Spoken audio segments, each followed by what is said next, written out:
What's up everybody, Matt Maran here for another weekly update. So there's lots of exciting news to go over here this week, but before I get into this week's news, I first want to mention that I already did cover the 2023 Honda Pilot and the 2023 Honda Accord that both debuted this week in separate videos. So I will link those videos in the description as well as up here in cards. And also it should be in the same playlist as the weekly updates here, so it should autoplay after this video if you watch this one until the end.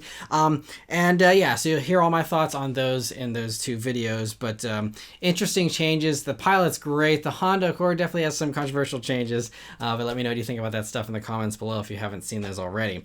But moving on to the other news this week here. So Japanese magazine Best Car put out an interesting report this week that speculates on the two electric sports cars that Honda has already confirmed and announced that they're exploring, and even put out teaser images of them back in April. This is kind of just building upon the stuff we knew from April, but Best Car gave some interesting insight and some interesting new ideas here, so that's why I wanted to cover it. So the one vehicle we already all assumed it would be a new NSX. They said it was going to be a flagship Halo kind of model, and that totally makes sense. You know, the next generation NSX is going to be one of those new sports cars. They already confirmed the new NSX is coming, so that's a done deal. So that's what one of them is, almost certainly. But the other one was also a coupe, which killed the idea of it being some kind of S2000 revival. And so the original quote from Honda CEO was that one of the cars would be a specialty model and one would be the flagship, which is obviously the NSX. And then apparently in Japan, the word specialty cars refers to historically the front-wheel drive coupes that that Japan's put out over the past few decades here. And so for that reason, their best guess is that the Prelude name could make a return. And honestly, with Honda's new electric SUV being called the Prologue, Prelude would really fit in with that naming theme, especially if this is like the forerunner to the NSX and will be, kind of also one of the first vehicles debuting their new solid state batteries, which Best Car is suggesting that this and the NSX will both use those new solid state batteries because they'll be lighter and be more power dense, so it'll be better for sporty, applications.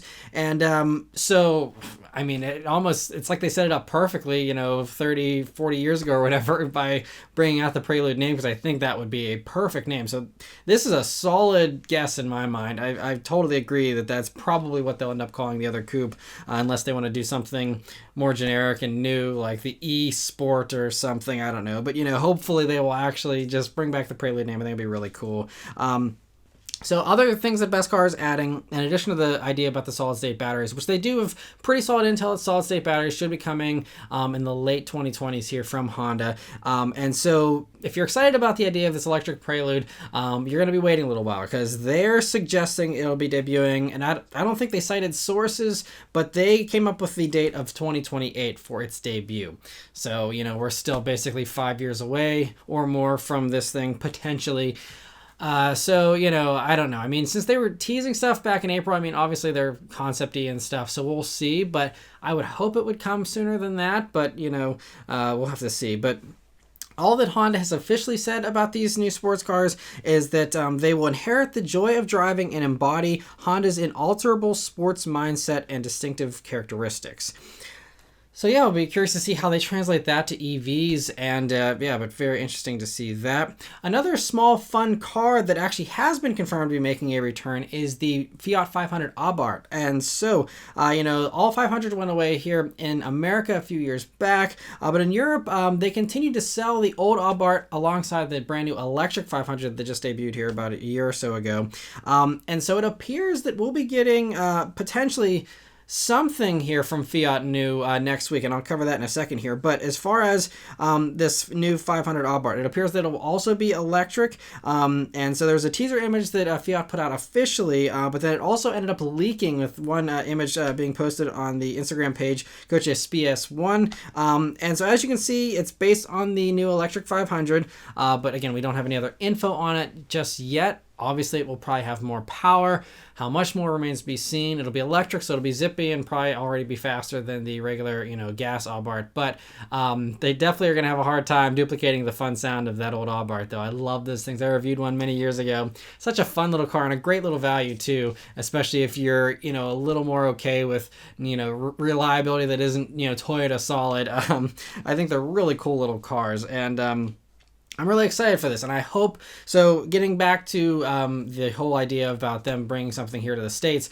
next week they are on the press schedule. There's only like 4 or 5 companies that even have press conferences for the LA Auto Show, so it's going to be kind of sparse as far as that goes. I think other car companies are doing stuff outside of the typical press conference stuff, but Fiat has a press conference scheduled. Now, it could just be some type of special edition version of the 500X, but I'm sure that Fiat dealers are really upset that they only have one vehicle to sell, and that the 500X is also pretty dated. That could use a new version as well, but there's been no spy shots of that running around, or any really new Fiats for that matter. So my best guess, and it seems like most people are agreeing, that we will probably get the new 500, the electric version, at least here in the States, and then that would pave the way for us to get the Abarth. But I don't think we're going to see the Abarth in LA next week, considering they're saying that the debut for this new Abarth is going to be November 22nd, so that's about a week after the LA Auto Show. So, and the Fiat debut also on the press conference schedule says it's a North American debut, so it's something that we've already seen, but we're now getting here in the States. So that's why, the smart guess is the new 500, which I think is a great idea too, because, it's, there's not very many, small little affordable electric vehicles, and the ones that are, typical 4-door hatchbacks. And I mean, having a little 2-door hatch, that I still love the styling of the new 500. I think they did a great job, still keeping it retro but modern. It's kind of, the idea of what I wish that Volkswagen would do with a new electric Beetle, which I talked about a couple weeks ago. Fiat's doing it, and so I'm really excited to see this little thing here, and I'll be covering whatever it is that they debut next week. But I really hope the Abarth version is great too, because then if we do get the regular little 500, then potentially, there's no reason why they wouldn't sell the Abarth version here as well. And that could be really good news for enthusiasts, to have a fun little performance electric car that isn't, $55,000-$60,000 like all the other, other mainstream EVs that are performance oriented and sporty, like the Kia EV6 GT. They just announced pricing for that this week. I think it's starting like at $60,000. This stuff's really expensive. So if they can bring in a fun little, 500 Abarth that's electric with decent range and decent power for even under $40,000, I think it's going to be a win, So I'm really excited to see what they do there. And so fingers crossed it turns out to be good. And like I said, I'll cover whatever it is they show next week in LA. And some other performance car news here. Porsche has partially revealed the 911 Dakar that will be fully revealed in LA next week. And so it'll be the first regular production off-road focused 911 ever, getting extra ground clearance, rugged fender flares, and more. And rally champion Walter Roll was one of the people that helped develop it, and he said, "No Porsche customer will believe all the things you can do with this car before they've driven it themselves." And so that sounds really cool, and again, I'll be covering it next week. I think it's a really cool idea. We'll see how it goes over, but Lamborghini's doing the same thing with, the lifted Huracan and stuff like that. So anyway, cool to hear that. And Toyota has also teased their debut for the LA Auto Show, which we now know is the new Prius, thanks to Toyota of Japan's Instagram page, which just dropped the ball and said, hey, it's the new Prius, even though everyone else is being a little cagey about, what is it that they're bringing. But we did get, before they dropped the name later this week, earlier this week, they did reveal a silhouette of the vehicle. Looks super aerodynamic, and so hopefully that means it'll get great fuel economy and a nice step up over the Corolla Hybrid, which took a little bit of a tumble in the fuel economy department here for the 2023 model year. We also they did show us a shot of the headlight, and that looks kind of BZ inspired, but that also looks really cool, and I think based off that headlight, it's already going to be a huge improvement over the old Prius with its very funky styling. And so yes, I will be covering that vehicle next week as well. I'll be doing a full walk around video of that too. So be sure to stay tuned and, be subscribed for that if you aren't already. And so yeah, there'll be more coverage on the new Prius next week. Volvo has revealed the 2024 EX90 this week, and it's the all-electric successor to the XC90, which will continue to be sold alongside this at least for a little while. And it's 3.3 inches longer than an XC90 and really evolves the Volvo styling here with very sleek designs and these sweet new Thor's Hammer headlights that retain that eyelid-like mechanism that reveals the actual headlight projectors. That was something that they showed on the concept Volvo a few months back, and I love that. I think this is the coolest headlight I've seen in a long time. This might actually be the coolest headlight ever, in my opinion. Super awesome. I kind of want one of these as a family hauler just for those headlights, just so I can turn the headlights on and It's just, oh man, I just think it's the coolest thing ever. Also, the taillights in the back are a cool evolution of the signature Volvo look, and I think that it looks really good overall. Other interesting touches here are the LiDAR sensor on the roof to help make the EX90 very safe, with more advanced sensors and imaging than any other current production car. Nothing else has LiDAR sensors on it, so this is really the first as far as consumer stuff goes. And so this will help it to excel in conditions where cameras typically struggle, like in glaring sun or in total darkness, and it can see further out than typical car radar sensors, so it really will be able to anticipate and visualize what it's seeing much better. Inside, it gets 3 rows of seating, a 14.5-inch infotainment screen powered by Google, and a Bowers & Wilkins system that now also features speakers in the headrest and Dolby Atmos technology. This vehicle also has all of Volvo's best sustainability efforts, with a synthetic fabric for the seats, wool and wood from sustainable sources as an option, and the car also gets recycled steel, aluminum, and plastic in many places as well. And for the powertrain details, it gets 2 different setups. So they both get 2 motors and all-wheel drive, but the base one does 402 horsepower and 568 pound-feet of torque, along with a 5.7 second 0 to 60. And the performance one does 496 horsepower and 671 pound-feet of torque and a 4.7 second 0 to 60. It has a 107 kilowatt usable battery that can do up to 300 miles of range and 250 kilowatt fast charging for a 10% to 80% charge in 30 minutes. It'll also be able to do bi-directional charging to power your home, your gadgets, or other electric vehicles. And it's available to pre-order now, with the first delivery starting in early 2024. And as for pricing, they say it will be available well equipped at under $80,000. So that's good, instead of a starting price that just balloons up there, like it'll be well equipped. That could still be the starting price, if it's just a well equipped starting, base model. But 80 grand is the ballpark there. And so nice they gave us a ballpark, considering this is, again, about a year away from, even going on sale. And so good to know that. And I think it's a really nice vehicle. And so this is also just the beginning of Volvo's EV transition. Obviously, we already have, the XC40 Recharge and the C40. But they're also saying that starting with the EX90 here, every year after 2024, they'll be rolling out a new EV every single year until they're fully electric by 2030. And so they also already teased the next one coming here after the EX90 very briefly. And it appears to be basically just a shrunken down version of the EX90, which again is a good thing considering how sharp I think that SUV looks. But it looks smaller than an EX60, which is what I expected the next one would be, because I think that's their volume seller. But this looks like it's like, XC40 sized, maybe a tiny bit bigger, which is why I'm thinking, if it's going to grow a tiny bit like how this grew a little bit over the XC90, I'm guessing this will be the EX40 is what we're seeing here, and that could be the next one. And that could be a nice way to, try and focus on an affordable electric Volvo, so they're not just building out the upper end of the portfolio. They're working on the cheap stuff as well and getting that out early. And then, I guess EX60 will come, in the following year. But anyway, it's, I think, going to be a nice improvement. And again, if it has all the same components as the EX90 here, just in a smaller package, it'll be a really great improvement over the XC40 Recharge, which, is based on the XC40, which is getting, pretty dated at this point. But I was really impressed with the XC40 Recharge already that I reviewed, a couple, I think it was last year actually, and super fast. It's, I think, one of the best sleepers out there. That's 400 horsepower, and you'd never guess it in that little thing. But that little thing will smoke most sports cars off the line. It was hilarious accelerating in that thing. Check out that video if you haven't already. It was a really fun review, even though it doesn't seem like it's a very appealing car on the surface. It's a super cool little thing. So anyway, cool to get that little teaser there.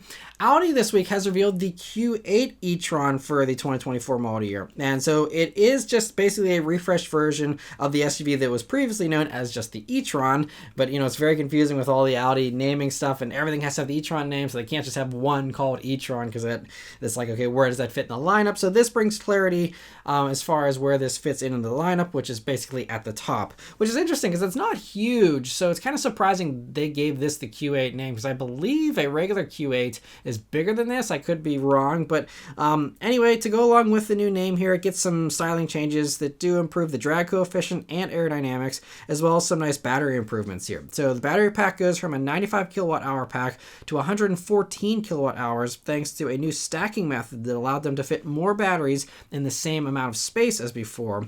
There's no EPA range ratings yet for these, but they'll all most likely be over 300 miles of range easily, which is also a big improvement over the 220 odd, miles or whatever the current one does. And part of that range increase is also thanks to a more efficient rear motor.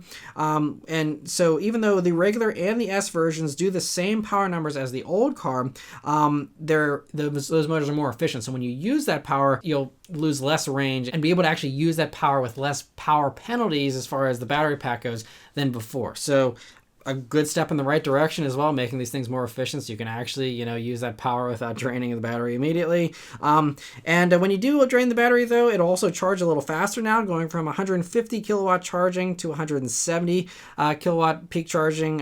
So, not a huge improvement, but an improvement nonetheless. And they say that'll allow it to do a 10% to 80% charge in as little as 31 minutes. And the steering and the suspension were also revised for better response and feedback. The interior is the same as the old car, aside from a couple new materials that are available now for the trim pieces. And there's no pricing yet, but it'll be arriving at dealers by the end of April of 2023. So just a few months away. And a nice improvement there for sure. Let me know what you think about it in the comments below. And for the last news story here this week, if you always wanted to learn how to drive a manual, but you never had the opportunity, you weren't able to get your hands on a manual or whatever, Mini has just opened the Mini Manual Driving School at BMW Performance Center's location in Thermal, California. And so you don't need to be a Mini owner. It's open to anybody, which is great. And the class is designed, they say, to make manuals less intimidating so more people, can enjoy them. And so the courses will be starting in the first quarter of 2023. There's no pricing for it yet. Obviously, if you don't live near Thermal, California, you also have to pay, for a plane ticket or whatever. But, it could be a cool option for those who, aren't able to rent a manual or, just want someone who actually knows what they're doing, teach them how to drive a manual, instead of figuring out for yourself. This is a really cool little program here, and I hope they roll it out to maybe more locations or have a traveling program so that, it can reach other people that don't, have the means to just pay for a plane ticket to learn how to drive manual. But a really cool thing, and I hope it adds, some more manual lovers and manual drivers to the I guess, shrinking group of people that still enjoy and keep buying manuals. So I think that's awesome. It's also great. Mini just brought back the manual here after some supply issues last year. That's now going to be available on 2023 Minis again to order. It's great. They're so committed to the manual that they even are offering a driving school for it. So that's very, very cool. I really respect them a lot for that. And lastly, I want to give a huge thank you to all of you who are members of the Maran Motoring Club. So we did actually have 2 new members join this week. So I want to give a huge thank you and shout out here to Adam Jankowenko and Sam Loves Cars 34. So I hope both of you are enjoying the perks so far. I'll be posting some more stuff here soon, and I'll be doing more live streams going forward as well too. And that's another exclusive perk of becoming a member, is getting priority answering in those live streams. So if you guys enjoy that here, in the next few weeks as I do live streams. And anyway, I just thank you so much for joining. I really do appreciate the support. And for anyone else who would like to become a member of the channel, there will also be links in the description, as well as join buttons here on the video page and on the channel page if you'd like to sign up as well. But anyway, thank you all very much for watching. Let me know your thoughts on all this stuff in the comments below, and I'll see you guys in the next one. Take care.